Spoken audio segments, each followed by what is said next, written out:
Assalamualaikum. Jangan lupa like, comment, and subscribe. Bye.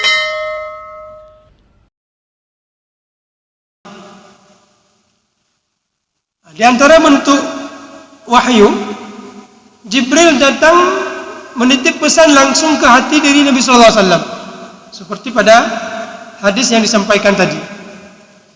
Kemudian yang ketiga, innahu kana yatamatsalu lahu al-malak rajulan. Datang kepada Rasulullah sallallahu alaihi wasallam seorang laki-laki. Datang malaikat tapi berupa seorang laki-laki. Kemudian menyampaikan pesan kepada Rasulullah, dan ini pernah datang Jibril dengan pakaian putih, kemudian meletakkan lututnya dengan lutut Nabi sallallahu alaihi wasallam dan menanyakan 3 perkara. Mal iman? Apa itu iman? Wa mal ihsan? Apa itu ihsan? Dan ini datang Jibril dalam bentuk seorang laki-laki. Kemudian yang keempat, Rasulullah SAW duduk dengan beberapa orang sahabat. Bahkan sekali pernah duduk dengan seorang sahabat yang bernama Zaid bin Thabit. Duduk dekat-dekatan, sehingga disebutkan paha Rasulullah SAW dempet dengan paha Zaid bin Thabit. Lalu paha Nabi terasa sangat berat, sampai-sampai terasa kepada si sahabat Zaid bin Thabit. Dan itu adalah salah satu juga bentuk dari Allah menurunkan wahyu kepada Rasulullah SAW. Kemudian Rasulullah SAW didatangi wahyu berupa bunyi lonceng. Dan ini adalah proses yang paling berat yang dirasakan oleh diri Nabi sallallahu alaihi wasallam. Jadi proses-proses turun wahyu ada sekian model, ada yang berupa mimpi, ada yang berupa pesan ke hati, ada yang berupa laki-laki yang datang kepada Rasulullah sallallahu alaihi wasallam, dan ada juga bahkan berupa lonceng, dan itu sangat berat yang dirasakan oleh Rasulullah SAW. Ada satu peristiwa di mana Rasulullah sedang berada bersama Sayyidah Aisyah, Sayyidah Khadijah radhiyallahu anha. Ini setelah Allah menurunkan wahyu yang pertama Iqra, sebelum menurunkan wahyu yang kedua. Disebutkan pada saat Rasulullah menceritakan kepada Sayyidah Khadijah tentang sosok yang datang kepada beliau, maka Rasulullah SAW dijawab oleh Sayyidah Khadijah sesuai dengan jawaban yang kemarin disampaikan oleh Waraqah. Tapi ada terjadi diskusi kembali di dalam keluarga tentang bagaimana sosok Jibril itu, bagaimana yang terlihat. Maka dalam kondisi seperti itu datanglah Jibril kembali. Pada saat datang Jibril kembali, maka Sayyidah Khadijah menanyakan kepada diri Nabi sallallahu alaihi wasallam, apakah engkau melihat? Saya melihat. Kemudian Sayyidah Khadijah datang ke bagian kiri Rasulullah sallallahu alaihi wasallam. Apakah engkau masih melihat? Saya juga masih melihat. Kemudian Sayyidah Khadijah ingin mengetes, ini Jibril atau syaitan. Maka Sayyidah Khadijah membuka jilbab beliau, kemudian menanyakan kembali kepada Rasulullah, ya Rasulullah, wahai suami, apakah engkau masih melihat? Sekarang saya tidak lihat lagi. Ini sudah betul Jibril. Kenapa? Karena kalau syaitan, kalau kita buka aurat, dia akan melihat. Tapi kalau Jibril, ketika Sayyidah Khadijah sedang berada sekamar dengan Rasulullah SAW, kemudian di situ Sayyidah Khadijah membuka aurat beliau, maka Jibril pergi di hadapan Nabi SAW. Kemudian Sayyidah Khadijah menutup kembali. Apakah kamu melihat kembali? Maka Rasulullah menjawab, saya melihat kembali. Maka itulah Jibril yang kemarin dikatakan oleh Waraqah bin Naufal. Hadirin Allah, dari sekian proses penurunan wahyu kepada Rasulullah SAW, kemudian dari wahyu yang kedua, yaitu surat Al-Muddathir, ya ayyuhal muddathir qum fa'anzir wa rabbaka fakabbir wa thiyabaka fatahhir war rujza fahjur wa la tamnun tastakthir wa li rabbika fasbir. Maka sekarang kamu harus banyak bersabar demi menjalankan dakwah ini. Bersabarlah, memperbanyak sabar karena Allah. Wali rabbika, bukan bersabar karena siapa-siapa, bukan bersabar untuk siapa-siapa, tapi wali rabbika fasbir. Maka Rasulullah SAW mengajak Bani Abdul Muttalib, mengajak Bani Abdul Manaf berkumpul di Bukit Safa dan mengatakan kepada mereka, ya Bani Abdul Muttalib, ya Bani Abdul Manaf, ara'aitum in akhbartukum bi anna 'iran khalfa hadzal jibal. Coba perhatikan kalau saya katakan kepada kalian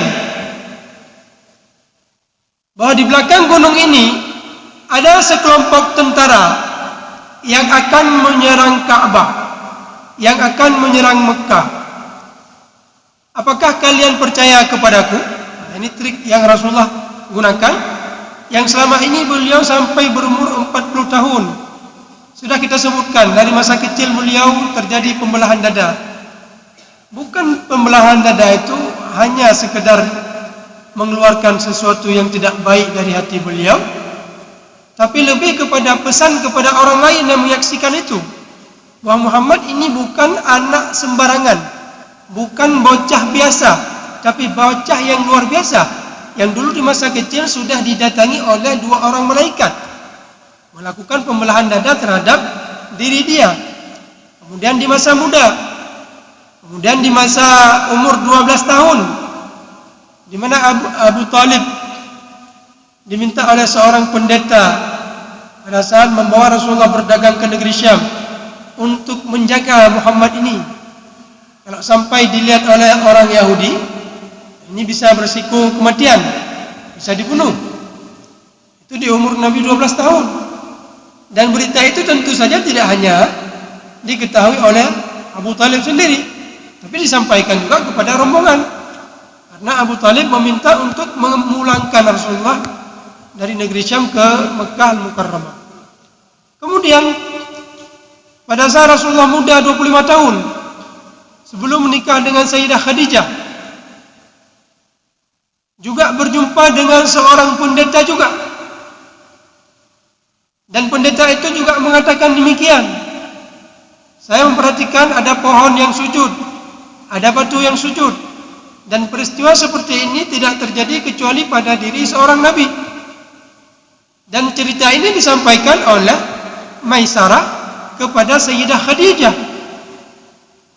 Jadi ada cerita-cerita seperti itu sebagai pemanasan untuk suatu saat di umur Nabi 40 tahun seharusnya memudahkan mereka menerima Nabi sebagai Nabi. Kemudian di umur Nabi 35 tahun, Al-Amin dipercayakan sebagai orang yang meletakkan Hajar Aswad, yang sudah 4 hari mereka hampir berperang gara-gara berselisih paham pada saat peletakan Hajar Aswad. Dan Rasulullah SAW dipercayakan. Ini menunjukkan bahwa sosok yang terpercaya sejak di masa muda. Kemudian pada saat umur Nabi 40 tahun, Rasulullah diminta oleh Allah, qum fa'anzir wa li rabbika fasbir. Bangun, sampaikan kepada orang lain dan bersabarlah. Dia harus diberikan resiko dulu. Ini kamu akan menanggung resiko. Wali rabbika fasbir. Jangan dipikir mudah.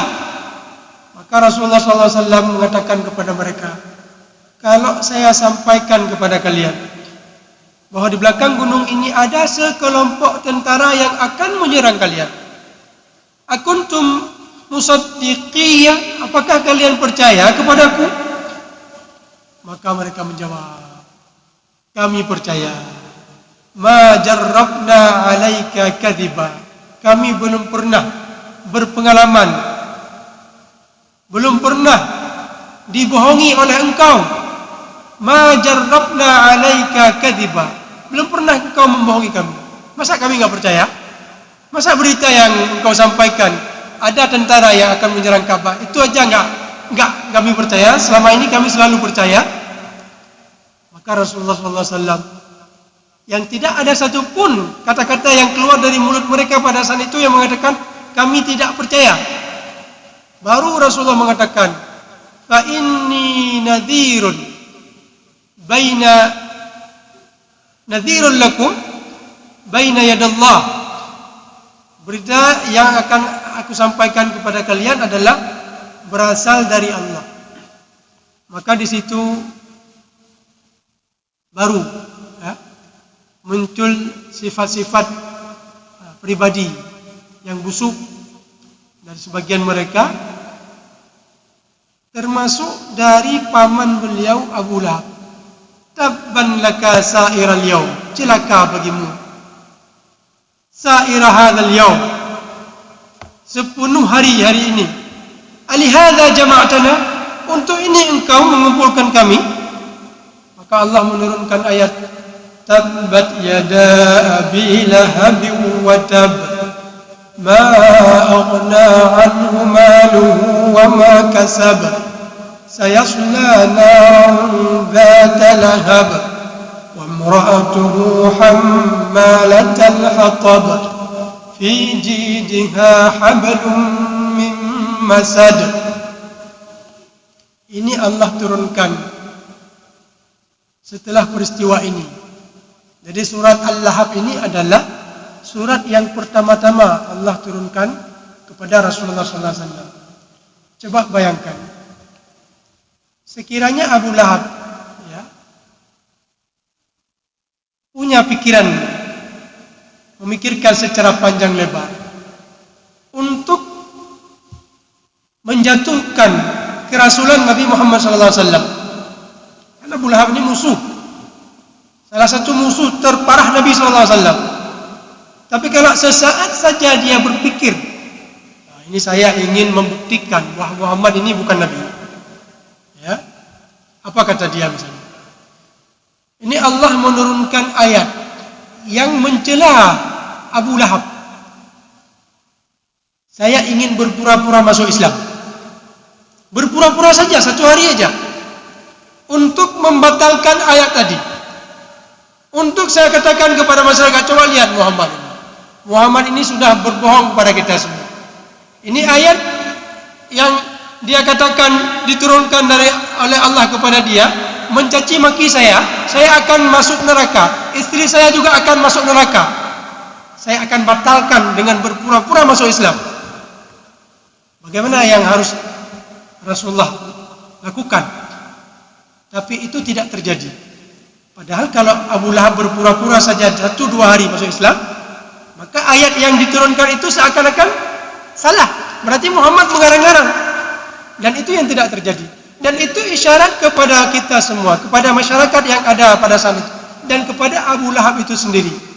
Isyarat bahwa Abu Lahab dan istri Abu Lahab itu akan meninggal dalam kondisi kafir. Makanya tidak ada ayat yang mencela Umar bin Khattab. Tidak ada ayat yang mencela Abu Sufyan misalnya. Tidak ada ayat yang mencela anak Abu Lahab sendiri. Kenapa? Karena anak Abu Lahab satu orangnya masuk Islam. Karena ada 2 anak Abu Lahab yang ketika cinta Abu Lahab kepada Rasulullah SAW sangat sekali, meminta kepada kedua putranya untuk menikah dengan kedua putri Rasulullah SAW, Ummu Kalthum dan Ruqayyah. Kemudian ketika Rasulullah mengatakan dirinya sebagai Nabi, maka benci sekali Abu Lahab, meminta kembali untuk menceraikan kedua putri Nabi Sallallahu Alaihi Wasallam. Dan salah satu di antara mereka meninggal dunia sebelum masuk Islam. Tapi ada satu lagi, putra yang kedua, itu masuk Islam pada saat Fathu Mekah di tahun ke-8 Hijriah. Tapi Allah tidak menurunkan ayat untuk mencaci anak Abu Lahab. Allah hanya menurunkan ayat, dan ayat ini awal-awal wahyu bagi Rasulullah SAW, yaitu tabbat yada abi lahabi wa tab, celaka Abu Lahab, ma aghna anhu maluhu wa ma kasab, enggak berfaedah harta yang dia miliki, enggak berfaedah nasab yang dia miliki. Sayasla naran, dia akan masuk neraka. Dzatal lahab wa imra'atu hammalatal hatab fi jidha hablum min masad. Itulah isyarat kepada Abu Lahab bahwa dia akan mati dalam kondisi tidak baik, mati dalam kondisi kafir. Padahal kalau sekiranya Abu Lahab pada saat itu berpikir saja 1-2 hari dia berpura-pura masuk Islam, maka ada kesempatan, ada celah untuk membantah di hadapan khalayak ramai bahwa Muhammad ini telah berbohong. Tapi tidak terjadi seperti itu. Dan ini adalah semua yang sudah didesain, ditentukan oleh Allah Azza wa Jalla. Itulah barangkali yang mungkin kita sampaikan terkait dengan peristiwa wahyu yang kedua ini.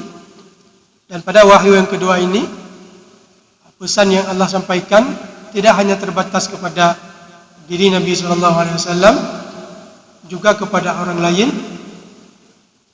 Fa'anzir, juga Allah menyebutkan risiko yang akan diterima oleh Rasulullah SAW pada saat beliau bergerak menyampaikan kepada orang lain.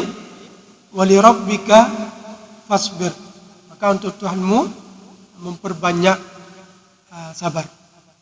Mudah-mudahan ada faedah yang bisa kita dapatkan. Lebih dan kurang saya mohon maaf. Wabillahi taufiq wal hidayah. Assalamualaikum warahmatullahi wabarakatuh.